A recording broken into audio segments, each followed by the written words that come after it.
Սարգսյան, ստացվեց հերթական անգամ ձեր այս օրենքը կրկին ձեր թիմակիցների դիմադրությանն արժանացավ, կառավարության ներկայացուցիչների։ Հիմա դուք այնպես է ստացվում, որ թիմի դեմ եք դուրս եկել այս օրենքի հետ կապված, ձեր խոսքում նշեցիք, որ նույնիսկ թիմում ձեզ ասել են վերեքը ձեր բառերը մեր վերում վարչապետ եք վերում, ովքեր են ձեզ այդպիսի բան ասել եւ ստացվում է էլի չստացվեց, որտեղ թիմը դեմ է։ Այո, ստացվում է, որ հանձնաժողովը տապալեց օրենքի նախագիծը, ասել, որ հիասթափված եմ կամ ցավում եմ, կնշանակի ոչ մի բան չասել, որովհետև տարիներով արձանագրելով բանակի խնդիրները, ես նպատակ եմ ունեցել, պայքարել եմ, որպեսզի մենք վերացնենք այդ խնդիրները ու ստեղծենք մի միջավայր, որտեղ կլինի արդարություն, որտեղ հարուստի երեխաները չեն ազատվի բանակից, քաղաքացիությունից հրաժարվելու կամ կեղծ առողջական թղթեր սարքելու կամ երկիրը լքելու կամ ուսման մեկնելու կամ այլ պատրվակներով եւ ծառայությունը բաժին չի հասնի միայն մեծամասամբ սոցիալապես խոցելի խավերում գտնվող անձանց համար ուզեցել եմ որպեսզի մենք այս մարդկանց բերենք ծառայության պարտադիր եւ նաեւ նրանցից մեծ գումարներ հավաքագրենք ինչը կուղենք ամբողջ ժամկետով ծառայող զինծառայողներին մտահոգությունները չի հասկացել կամ ինչու չընդունեց թիմը նախագծին կողմ է եղել թիմ նկատի ունեմ վարչապետին եւ կառավարությանը կարող եք նայել 2025 թվականի մայիսի 22-ի կառավարության նիստը որտեղ պաշտպանության նախարարը արտաքին գործերի նախարարը փոխվարչապետը նիստ վարում պաշտպանում են օրենքի նախագիծը եւ միաձայն ստանում են նախագիծը դրական եզրակացություն դրանից հետո ինչա տեղի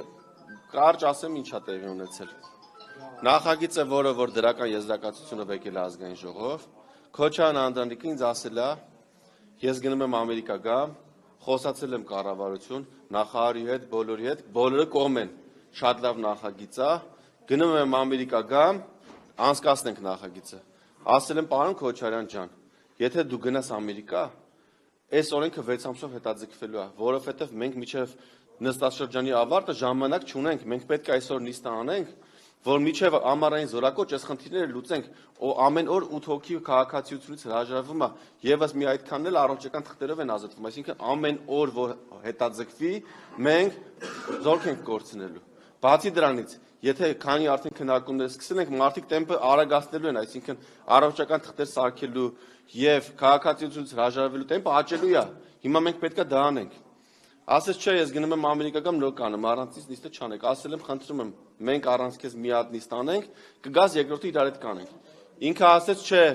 մի արեք ես կգամ պետք է լինի 24 ժամյա ռեժիմով նախագիծը կանցկացնենք կողմ են բոլորը ինքը գնում է Ամերիկա դրանից հետո մենք նիստ ենք դնում նիստը չի կայանում որովհետև քվորում չի լինում հայտնի պատճառներով որտեղ նաև ինքն է մասնակցություն ունեցել դրանից հետո որ ինքը չեմ ուզում շատ բացեմ այո դրանից հետո երբ որ վերադառնում է Քոչարյան Անդրանիկը երբ որ վերադառնում է սենց անում ասես ի՞նչ նախագիծ է առաջ անգամ եմ սես բան դրվում կարա մարդ փոխտակարժ ծառայ ասում եմ պարոն Քոչարյան մենք իրար հետ պայմանավորվել ենք վարչապետի ներկայությամբ ներկայացրել են մենակ վարչապետի չէ երկու փոխվարչապետ է աշխատակազմի ղեկավար գլխավոր շտաբի պետ ԱԱԾ տնօրեն քննչական կոմիտեի ղեկավար գլխավոր դատախազ մի քանի նախարարներ ու փոխնախարարներ այդքան մարդու ներկայությամբ նախագիծը ներկայացրել եմ դեռևս 24 թվականին այդտեղ նստած է եղել դեմ կարծիք չես արտահայտե մինչ գերատեսչական հանձնաժողովը ձևավորվի վարչապետի որոշումով դու հանձնաժողովի մշտական անդամ ես բազմաթիվ նիստեր են կարել 6 ամիս քննարկել ենք մի անգամ չես ասել դեմ ես Ամերիկա գնալուց առաջ ասել ես կողմ եմ հիմա հետեսեկի ինչ առանց քեզ նիստ են կարել ասում ես դեմ եմ ասացա դեմ եմ ես տենց եմ քվեարկելու ու դրա արդյունքում նախագիծը տապալվեց ինչ տեղի ունեցավ նախագծի տապալմամբ քաղաքացիությունից հրաժարվողների թիվը 44%-ով աճեց միջև այդ 2000 հոգի տարեկան հրաժարվում թիվը դառավ 3000 մոտավոր մի քիչ այդ մտահոգությունները կներեք բանակի այս արատավոր խնդիրները կան ստացվում է մենք անձնական ամբիցիայի պատճառով կորցրեցինք կարևորագույն նախագիծը ես հիմա պատմում եմ թե ինչա տեղի ունեցել ես թե ինչ են պայմանավորվել թե ով ում զանգել ասել դեմ կքվեարկեք կամ ինչա կազմակերպվել ես դա չեմ կարող ասել ես մի բան գիտեմ որ նախագիծը ըստ իս վարչապետը հավանել էր եթե հավանած չլիներ միշտ գերատեսչական ինձ ուղիղ չի ասել, կներեք, սպասեք ավարտեմ։ Ինձ ուղիղ չի ասել, բայց քանի որ իմ խնդրանքներին միշտ ընդառաջ է գնացել վարչապետը, հանդիպումներ, քննարկումներ կազմակերպել է, աշխատանքային խումբ է ձևավորվել իր որոշումով, ես գտնում եմ, որ ինքը տրամաբանական է համարել եւ նաեւ քանի որ կառավարությունը տվել է դրական եզրակացություն, բնականաբար եթե վարչապետը դեմ լիներ, վարչապետը լա չէ նշում, որ կառավարությունը ես եմ, չէր կարող վարչապետը դեմ լինել ու կառավարությունը տար դրական դիրքորոշում։ Վարչապետը Քոչարյանը դեմ է դուրս եկել նաեւ Նիկոլ Փաշինյանին իր այս քվեարկությամբ։ Իմ ասածից նաեւ կարող եք այդպես եզրանալ։ Դուք վարչությունը անդամ չէ վարչության ընտրությունների ժամանակ էլ, կուսակցական ընտրությունների ժամանակ, այսինքն թիմը ընդհանուր առմամբ մենակ ձեր նախագիծը չի, շատ հաճախ վերջի շրջանում ձեզ մերժում է, ու դժվար թե մենակ մի անհատի Նիկոլ Փաշինյանի անձնական հրահանգով։ Հիմա մի հատ բան ասեմ, թիմի մերժելը որն է, ես ներկայացնում օրենքի նախագիծ, որը մեր պետության համար է, ու ես հիմնավորումներով դա ապացուցում եմ, ու նաև դա արձանագրվում է կառավարության որոշմամբ։ Այսինքն, եթե կարան ինչ-որ մարդիկ ինչ չսիրեն, կարա ինչ-որ մարդ իմ հետ խնդիր ունենա անձնական կամ ոչ անձնական կամ ուղղակի սիմպաթիայով ինձ չհավանի, բայց սեփական ամբիցիայով կամ սիմպաթիայով կամ քենախնդրության պատճառով տապալես պետության համար կարևորագույն նախագիծը, ես, որ հիմա հնարավորություն ունենամ, կարող եմ լացեմ էլի, որովհետև անընդունելի է դա, չի կարա տենց բան լինի, որ դու մարդու հետ անձնական խնդիր ունենաս, քո պետության համար կարևորագույն նախագիծը տապալես, դու ասես տեսար Սարգսյանին տապալեցի, գլուխ գովաս, ասես տապալեցի, չկարացավ անի, բայց չես ասում, որ դու տալիս ես քո բանակի աշկն ես հանում, քո զորակոչը կրիտիկական վատ վիճակում է, քո զորքի թիվը 44,000-ից 14 տարում, իջել է 14,000, ասում եմ եկեք միջից ձեռնարկենք, ասում են բանը, Մեկի մեջը խոսում ես Սարգսյան Հայկը բանը, իրա PR-ի համար անում, միշտ եմ իմ PR-ի համար անում, բանակի համար եմ անում, PR-ի համար անելուց լինի 50 տարի կլինեի ես խմբակցության պատգամավոր, բայց ամենակարևորագույն հարցերը, որ բարձրացնում եմ,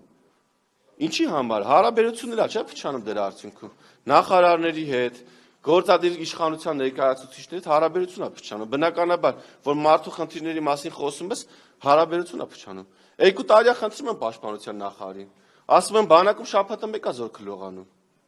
հնարավորություն ստեղծենք, թող ամեն օր լողանա, ինչի՞ց է խնդիրը ծագի, 24 թվականի պատգամավորներից մեկը փակ մեր հանդիպման ժամանակ հարց տվեց, թոքաբարբով զոհ էինք ունեցել, մահվան դեպք էինք ունեցել բանակում, որ սառաջերով հավանաբար լողացել է, դե ասեց մենակ մեր բանակում չի, որ շաբաթը մեկ է, բազմաթիվ բանակներում տենց է, ուսումնասիրեմ տասնյակ բանակների փորձը, բազմաթիվ երկրներում զինվորները ամեն օր լողանում են, Հայաստանում, Աֆրիկական մի քանի երկրներում ու տենց թերի զարգացած երկրներում է, որ շաբաթը մեկ են լողանում։ Ասել եմ լրացուցիչ սաղ չի, սա առաջարկեմ, ասել եմ խնդրում եմ, ստեղծենք հնարավորություն մեզ զորքը ամեն օր լողանա։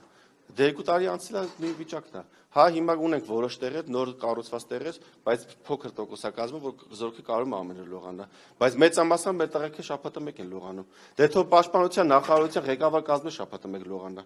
Դե թող ուրեմն միջև այդ խնդիրը չլուծեն, իրանք շաբաթը մի անգամ լողանան։ Տենամ կարան։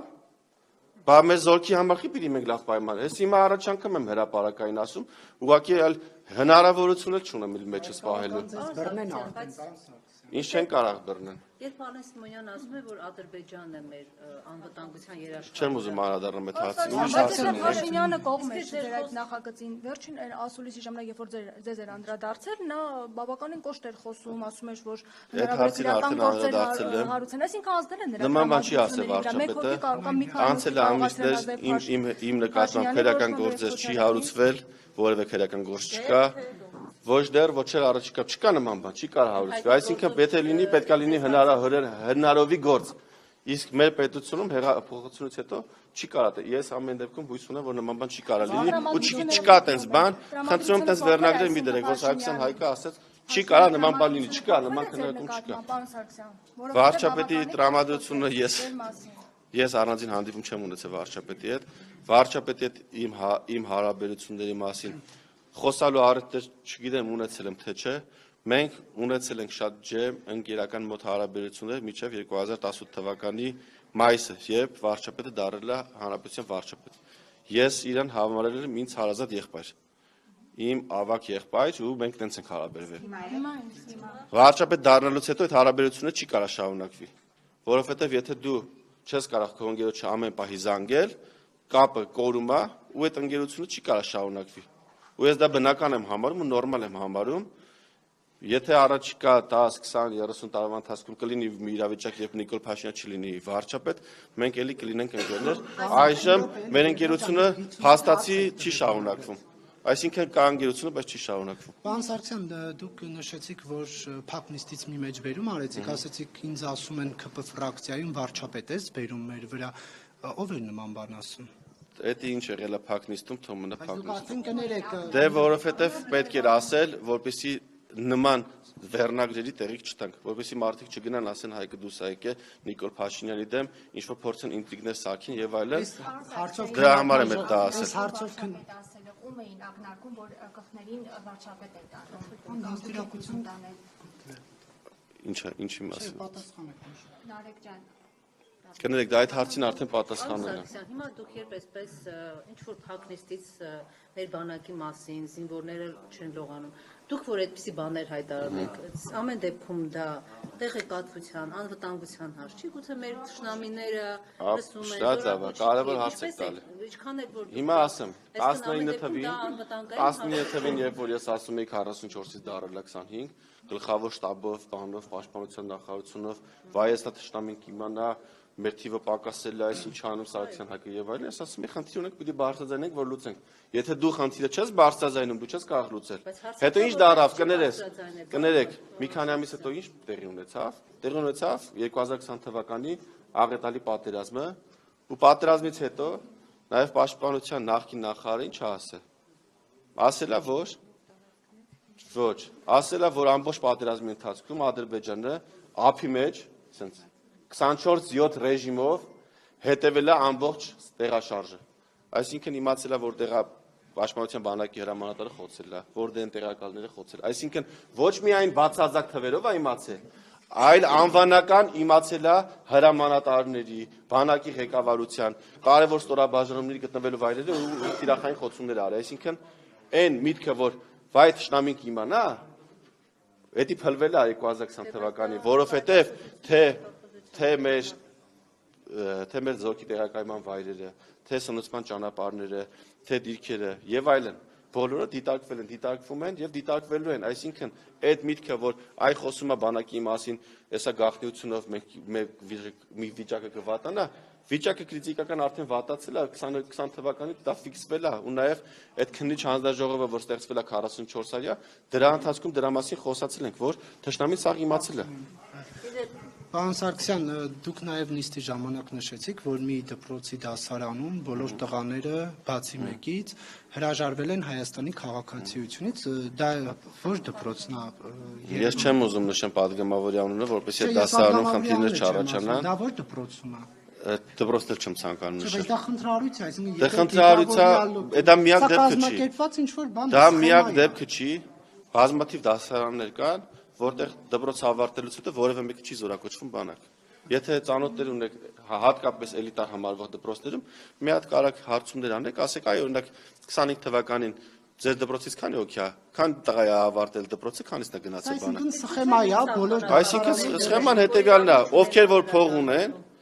միջև 18 տարին լռանելը հրաժարվում են, խիեմ ասում փող։ Այդ փողը Հայաստանում չեն ծախսում, դուրսն են ծախսում։ Եվրոպայում շատ, Ռուսաստանում ավելի քիչ, գումարա դուրս գալի Հայաստանից դրա արդյունքում,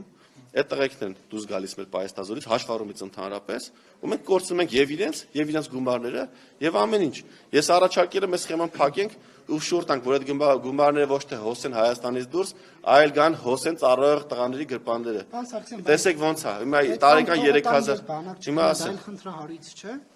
Հիմա ո՞րն է ավելի լավ, ինքը вообще փող չտա ու չգնա ծառայության, թե տեսեք 3000 տղա ունենք տարեկան, որ քաղաքացիությունից հրաժարվում է։ Եթե նրանցից 1000-ը օգտվեին այս կետից, այսինքն 15 միլիոն վճարեին նոր հրաժարվեին, այսինքն թվեր որ ասում եք, դուք ինչի վրա եք հավում ինձ տվել են ներքին գործերի նախարարությունը։ Այսինքն հարցում եմ արել, թե քանի հոգի է քաղաքացիություն։ Այո, բաց տեղեկատվությունն է, կարամ ձեզ էլ տամ, դուք էլ ուսումնասիրեք։ Հիմա ինչի մասին է խոսքը։ Ես ասել եմ 3000 հոգի քաղաքացիությունից հրաժարվում է, վերում ենք 15 միլիոնի արգելքի դնում ենք։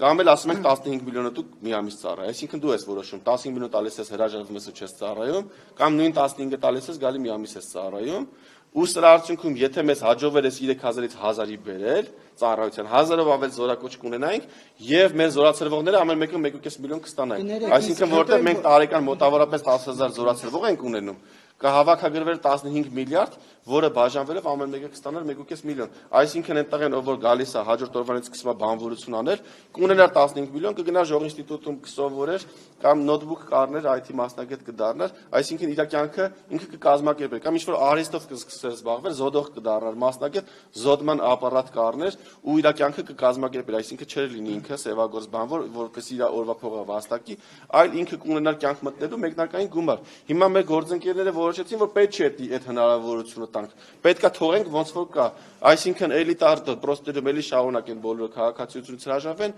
չծառայեն, մարզերում 50% զորակոչ ունենանք։ Ես խեմ այդ թիվը բարձրացնում, ասում եմ Երևանում զորակոչի թիվը քրիտիկական ցածր է։ Երբ մենք ասում ենք հանրապետությունում 30-ից 35% է զորակոչը, դա մարզերի հաշվին է այդքան։ Երևանում 10, 13, 14, 16% է զորակոչը։ Տարենք ունեցի 10 է, այսինքն անհավասարությունը կա ու այս օրենքի տապալման, որ ուզում են ասեն, որ այ չեղավ այդ անարդարությունը, այդ անարդարությունը խորանալու է ու որը որ այսօր կա չի լուծվելու, ինչի համար ցավում եմ։ Էս է սա, ամբողջ միտքը սա է, ուրիշ բան պետք չի դա կման գալ։ Կներեք, եթե օրինակ հա հիմա խաղաղ վիճակներ, հա, բայց չգիտենք ինչ զարգացումներ կնեն, Աստված տա երբեք էլ մարտական գործողությունների գնալու անհրաժեշտություն չլինի, բայց եթե նման իրավիճակ ստեղծվի, այդ փող տված 15 միլիոն դրամ տված եւ չտիրապետողներն ինչ են անելու։ Կա նաեւ գումարի չափ որ տան եւ ասեն այ մենք մարտական համար ես ինչ եմ առաջարկում, դրա համար ոչ միայն առաջարկել եմ, որպեսզի 15 միլիոն տա հրաժարվի, այլ նաև նույն հնարավորությունով 15 տա ու մի ամիս ծառայի։ Սա ինչ կտար։ Քաղաքացին կհաշվեր, կասեր ես հիմա պիտի 15 միլիոն տամ, գնամ մի հատ դրսում փող ծախսեմ, քաղաքացիությունից հրաժարվեմ ու որոշ խնդիրներ ամեն դեպքում Հայաստանում ունենամ, ավելի լավ է 15 տա մի ամիս ծառայեմ։ Մի ամիսը կծառայեր, կմտներ պայեստազոր, մի ամսում հնարավոր է տիրապետել զինված ուժերում ծառայության կանոնների մեծ մասին։ Ու երբ որ արդեն կլիներ մարտական գործողությունները հավանական կամ էսկալացիան, արդեն այս մարդուն մենք կունենայինք մեր պայեստազորում, այսինքն ինքը ոչ թե կլիներ ԶԼԴ քաղաքացի այսինչյան, այլ ինքը կլիներ մի ամիս պատրաստված զինծառայող, ով կկարողանար համալրել զինված ուժերի շարքերը։ Ու այնպես չի որ դա նորություն է կամ ամբողջ աշխարհում ես հեծանիվ եմ նոր հորինել։ Թուրքիայում նման հնարավորություն կա, Ղազախստանում նման հնարավորություն կա, Հունաստանում նման հնարավորություն կա, որտեղ մարդիկ ծառայում են 21 օր, 35 օր կամ 1 ամիս արագացված ընթացակարգով դառնում են լավ զինվորներ։ Ես վստահ եմ, եթե իմ ցանկած իմ պատկերացրած եւ իմ ու նախանշած ձևի կարողանանք կազմակերպել դասընթացները, 1 ամսում ենք ավելի լավ զինվոր կունենանք, քան 1.5 կամ 2 տարի։ Այս ամեն ինչը հնարավոր է, որ գա հանգես մի փուլի, որ դիտարկում եք այդ սցենարը, որ ձեզ կարող պարտադրեն մանդատից հրաժարվել։ Չեմ դիտարկում նման սցենար։ Պարոն Սարգսյան, նշեցիք, որ Անդրանիկ Քոչարյանը անձնական ինչ-որ ամբիցիաներով է նման քայլի գնացել, որ ասի տեսեք Հայկ Սարգսյանի նախագիծը տապալեցի։ Ինչ անձնական հարցերը կրկնվում են, մենք անձնական վեճ չենք ունեցել։ Ես միշտ լավ հարաբերություններ եմ բայ բոլորի հետ, հատկապես Քոչարյան Անդրանիկի հետ։ Միակ վեճը, որ կարելի ասել, դա եղել, որ ինքը ասել է, ես չեմ ուզում առանց ինձ նիստը վարվի։ Ես էլ ասել եմ, դրա հետևանքը լինելու է այս կորուստը պետության համար։ Պիտի կշռենք, հիմա որ դուք նիստը չվարեք, ինչ վնաս ենք կրում, եթե այս օրենքը չի ընդունվում, ինչ վնաս ենք կրում։ Հիմա ինքը մտածել է, որ իր նիստը չվարելը ավելի վնաս է, քան այս օրենքի հավանական վնասները չընդունման դեպքում։ Շնորհակալ եմ շատ։ Բոլորի հետ լավ հարաբերություններ եմ։ Գեղամ Մանուկյանի հետ խոսելիս ասում եք ձեր մի րոպե կարիերան ինչպես եք պատկերացնում։ Բնական է Ավանեսյանը, որ 22 թվին է ԿՊ անդամ դարձել, երրորդ տեղն է գրավում, դուք Փաշինյանի հետ ճանապարհ եք անցել եւ այլն։ Ես եղել եմ քաղաքացիական պայմանագիր, դեռևս հասարակական խմբավորման, հասարակական միավորման անդամ դեռևս 2010 բայց գնացած ընթացքը ցույց տվեց այդ